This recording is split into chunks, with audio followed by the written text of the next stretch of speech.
Hello and welcome to the next episode of my Learn With Me Hydrasynth series. This is episode 4, LFOs, part 1. So, what is the Learn With Me series? The Learn With Me series is a series of series where you can follow my end-to-end process of learning to get the best from a synthesizer. This is how I would approach it. So, hopefully, following my process will be instructive of how I approach a synth in general, and hopefully how you can approach a synth too. Currently, I'm looking at the ASM Sound Machine's Hydrasynth Explorer. This is a fairly compact, fairly portable, digital 8-voice polyphonic synthesizer with a poly aftertouch keyboard and a fairly complicated sound engine allowing for a lot of sound design capability. So far, I've looked at the build quality, I've looked at a few presets, I've described the engine in reasonable detail, looked specifically at the oscillators, the mutants, which are audio effects on those oscillators, looked at the filters, looked at the envelopes in theory and in use, and today we are going to look at the LFOs. So first, what is an LFO? Well, an LFO is a low frequency oscillator. Okay, low frequency oscillator, what does that really mean to us? We know about the audio oscillators that we hear. An LFO, or low frequency oscillator, is typically not intended to be listened to, but to be used as a control for another source. Unlike envelopes, which typically go once in response to a key trigger and have some gate behavior, an LFO typically runs indefinitely, oscillating, though in this synthesizer, the envelopes can be looped to function more like LFOs, and the LFOs can be run in one shot to function more like envelopes. The reason that low frequency is in the name is because typically they run below audio rate, although some LFOs can go into audio rate. As a quick example, this goes up to 150 Hertz. So 150 Hertz is definitely in the audio domain. Typically you can hear as low as 20 Hertz. So this is definitely audio rate. And one of the interesting things is when you modulate parameters in the audio rate, instead of hearing a motion or a variation, you typically hear a timbral change. So this can be an interesting sound design tool as well. In any case, let's create an init patch.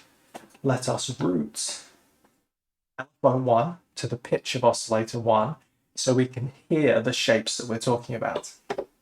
So LFO1, first, let's just listen to it, defaults. So we can hear variation. We're sending a sine wave to the pitch of oscillator 1. The modulation range technically is actually 12 semitones plus 80 cents. It's a little bit more than plus or minus an octave. That is because the number range is plus or minus 60, and the way they map modulation intensities to oscillator pitch is every 5 units corresponds to a semitone. So plus or minus 60 would be an octave. Just FYI, this doesn't have to be used for pitch, but it can be, and that can be important at times. Let's look at the parameters on this page. First, the waveform. I'll come back and look through all the waveforms. Next, the rate. You can hear when we get up to the audio rate, it sounds like a timbre more than it sounds like a movement. Let me sweep it down. Now it's rhythmic. Now we can hear the pulsing.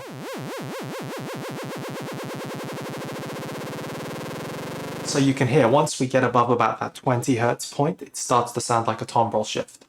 So let's leave it at about, let's say, 2 Hertz. What other features do we have? Well, one is phase. So let me jump to another parameter, which is trig sync. By default, trig sync is set to poly. What that means is every time you play a note, the oscillators corresponding to that voice, which are set to poly trig, will be reset. So that means if I play 2 notes, you hear they're not in phase with one another. What I can do then in setting this phase is I can adjust what phase in the waveform they start. So in this case, they start in the middle, up, down. If I change that phase to 90 degrees, you can hear it starts high and then it drops. Unfortunately, you can't modulate the phase parameter. I was interested in experimenting with that, but it turns out it doesn't seem to be available in the mod matrix. Anyway, I mentioned triggering of the LFOs, that's resetting their cycle. There are several modes available here. First is poly mode, which means each one of the notes that you play, each voice effectively has independently synchronized LFOs. We have mode called single, which is intended to act as though there is a common LFO across all of your voices. And when the first note is played, it gets reset, and however many other you add, it stays in sync with that. So you'll hear it's synchronizing when I'm pressing these notes staccato, but when I play legato, only the first one is syncing, and the final mode is off. So you can hear that if I keep tapping, we can hear we're following that sine wave. So let's leave it on poly. Another interesting feature here is BPM sync. So this allows us to specify the rate in musical time. So this is saying each cycle is a quarter note. We're at 120 BPM, which is the default. 1, 2, 3, 4. 1, 2, 3, 4. Or counting every second. 1, 2, 3, 4. So it sounds like I'm counting seconds because it's 120 BPM. Another interesting feature which works whether BPM sync is on or not, which is also available for the envelopes but I did not mention, is if you hold Shift, you can press any of these time setting buttons, and when you release the button, it will set that value corresponding to the amount of time you held it. So let me put this in BPM sync off so it becomes more obvious. I held that for around a quarter of a second, and we've got roughly 3.5 hertz. I'm going to try and hold it for close to half a second, and we've got roughly 2 hertz. Roughly 1 second, and we're close to 1 hertz. So this in the envelopes is more obvious because the times are in milliseconds or seconds. Hertz is 1/second, so you're kind of seeing a different scale. On that subject though, there are other times available here, which are other useful sound design features. One of them is delay. So by default, when we have syncing turned on, when we play a note, the oscillator, the LFO gets reset and it just starts immediately. What we can do is we can turn on a delay. That means that the modulation source will continue at 0 until the delay time is completed, and then it will begin oscillating. So if I set this to, let's say, half a second, you can hear there's a half a second gap before the oscillation begins. Another feature that we have is fade in time. So fade in time will mean that instead of instantaneously coming in at full amplitude, it will ramp up in amplitude over some period of time. This is about 6 seconds, so let's listen to it. Small oscillation, bigger oscillation, full range. So this can also be useful if we have chosen to have a different phase. So if the phase we chose started high, if we fade in, it's going to force a 0 crossing at the beginning. So let's bring this down. So that means it starts on pitch, even if this is short. It starts on pitch and then jumps up. You hear that rise at the beginning. So that's, I think, a pretty useful feature. And for a pad, for example, you could have, imagine a string sort of sound, and you want a vibrato to come in naturally. On the subject of vibrato, I'm going to turn the level of that LFO down so it sounds like there's nothing happening here. We have this. Mod wheel gives vibrato, so you may think to yourself, oh, it's using one of the LFOs. Turns out it's not using one of these 5 LFOs. If you go into the voice menu and look at the vibrato page, this refers to an additional 6th LFO, which is not available in the mod matrix and you cannot configure other than through here. So your vibrato effectively comes for free. It's not using a modulation source that is a shared resource. So I think that's pretty nice to know about. Other features we have here, we can smooth, as in slew limit, the output of the LFO. and we can set it into one-shot mode. One-shot mode means it will play one full cycle and then it will stop. So this allows us, among other things, to have an LFO function more like an envelope functions. It can play once. So we can loop the envelopes to make them act like LFOs. We can one-shot the LFOs to make them act like envelopes. So if we needed, we could have 10 envelopes. Obviously, the LFOs are not as flexible at being envelopes as envelopes. Just like the envelopes are not as flexible at being LFOs as the LFOs. But that's a pretty interesting feature. So now let's look at the waveforms that are available to us. Just FYI, you can adjust the level of the LFO here. I didn't mention that.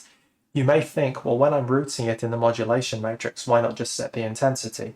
A good thing is that if you use the same LFO for multiple modulation sources and you would like them all to become weaker or stronger, you can do that with this master level. And you can also, for example, have this level modulated by the mod wheel, modulated by another LFO or elsewhere. So it gives you a way of potentially making more far-reaching changes without having to use multiple modulation slots. It simplifies the design of your patches. So, sine wave. Triangle wave. Triangle tends to sound a lot like triangle, but you'll notice at the highest note and the lowest note on the sine, you'll hear it hangs there. It sounds like it takes a long time at the top and bottom. Triangle. It just moves away immediately. Next, saw up. Saw down. You can imagine using that as an envelope. Square wave. High, low. We have pulse width of 27%, so the low is now only 27% of the time instead of 50% of the time. High, low, high, low, high, low. Or 13%, high, low, high, low, high. So those can be pretty interesting. Sample and hold, a classic kind of staple of LFOs. It is a waveform where it samples from a noise source. A noise source constantly outputs random values uniformly distributed over the range, and it samples and it holds that until the period defined by rate expires, and then it samples again. So if I set this up to 2 Hz just to speed it up a little bit, so twice per second, we're getting pitch changes. Now, because these numbers are noise, they are random, so they are not fixing to any scale. So it can sound a little funky, but sometimes that's what you want. Next is noise. Noise is true noise. So noise is constantly varying, and in this sense, the rate becomes irrelevant because the noise source changes every time you read it. There is no periodicity to the waveform here. We have random, which is very much like noise, but instead of randomly selecting a value per moment in time, it randomly increments or decrements the value. So this is more like you turning a knob backwards and forwards in some sort of random fashion. It's a random walk of values as opposed to a uniform random distribution of points. Finally, and probably most interestingly, we have step. So just to speed things up, I'm going to set BPM sync to on and set this to quarter note. So when we look at the display, when we select step, high, low, mid. So hopefully you can imagine that this is effectively a step sequencer. Quite a powerful feature to have. So you can have anywhere from 2 up to 64 steps. So you can have fairly long sequences. And remember I showed you that the rate can be anywhere from a 16 bars down to a 64th triplet. So those 64 steps could last a tremendously long time if you wanted. You have another feature here called semi-lock. I mentioned in the past that 5 units of modulation corresponds to 1 semitone. If we turn on semi-lock, then it will allow us to specify the step values in semitones. Note that this is only actually in semitones if in your mod matrix pitch modulation the depth is set to 128. That's the required scaling to make this work. So let's go back to the LFO. Let's go to step edit. So we are perfectly free. Oh, I probably want more than 2 steps. Let's have 6 steps. I can perfectly freely, as you might expect, set the values using the encoders. I've got 6 steps. These values in positive or negative semitones reflect where each note is with respect to the note you played. So it's going to play. So the first one is 5 semitones up from the root that I played. So if I hit 5 down, that's going to be a C that's playing. In practice, it's kind of inconvenient, and I don't really like dialing in sequences like that. I like playing in sequences. Unfortunately, there is no straightforward way to play in real time, nor is there a way to add rests. Now, you can simulate rests by having another LFO, which is going to effectively mute the sound for steps that you don't want, but there's no inherent rest characteristic available.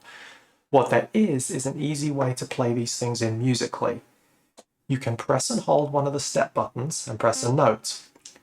If the note is the second C on your keyboard, that corresponds to 0 semitones, in other words, on pitch for the key you pressed. Any note in the octave going above or going below, down to the first C and the third C on your keyboard, will correspond to plus or minus 1 octave. So, first note is on pitch, next note is up, next note is up, next note is up.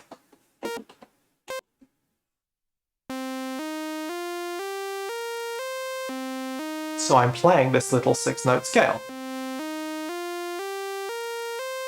And at the moment, since I have no smoothing on, we get sharp transitions. But if I wanted some glide, I can add some smooth, and now we have smooth transitions. Other things that you might want to do, we can have multiple LFOs which have different lengths of sequences, which could be interesting to do. Once we get into combining all of these different features, we can have looping envelopes and all sorts of things.